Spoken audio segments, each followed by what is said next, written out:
धन्यवाद अध्यक्ष महोदय। सांगली जिल्ह्यामध्ये सगळ्यात जास्त द्राक्षाचं उत्पन्न हे माझ्या मतदारसंघात होतं, त्यामुळे माझं बोलणं खूप महत्त्वाचं होतं।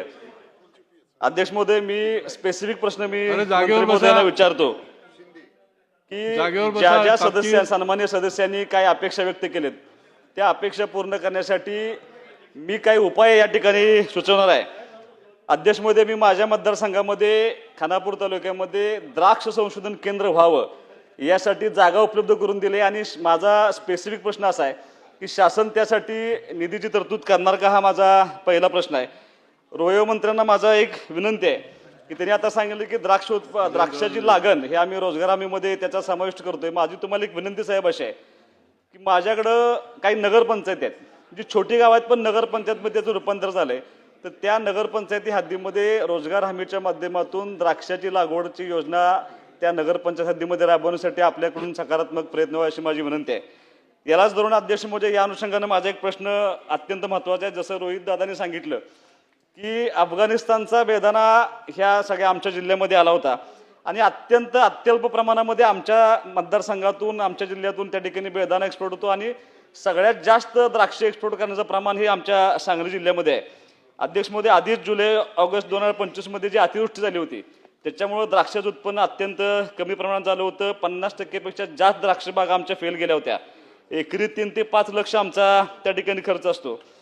सांगली जिल्ह्यातून साधारणपणे 1500 कंटेनर निर्यात केले जाते, यामध्ये आपल्या देशाला प्रचंड मोठं परकीय चलन मिळत असतं।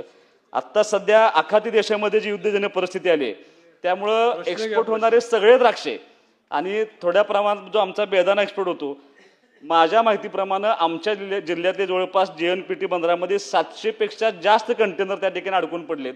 आता कधी युद्ध थांबेल हे आपल्या हातामध्ये नाही, पण ह्या द्राक्ष मालाचं आणि याचं जे उत्पन्नामध्ये आता जे नुकसान होणार आहे त्या नुकसानासाठी माझा स्पेसिफिक प्रश्न असा आहे की ह्या द्राक्ष उत्पादक शेतकऱ्यांना शासनाकडून अनुदान स्वरूपामध्ये तातडीने आर्थिक मदत मिळणार का, आणि अतिवृष्टी आणि युद्धजन्य परिस्थितीमुळे अशा दुहेरी संकट सापडल्या द्राक्ष बागात शेतकऱ्यांना सरसकट कर्जमाफी करणार का, आणि शासनाच्या वतीनं द्राक्ष संशोधन केंद्र खानापूर तालुक्यामध्ये मंजूर करणार का, हा माझा स्पेसिफिक प्रश्न आहे।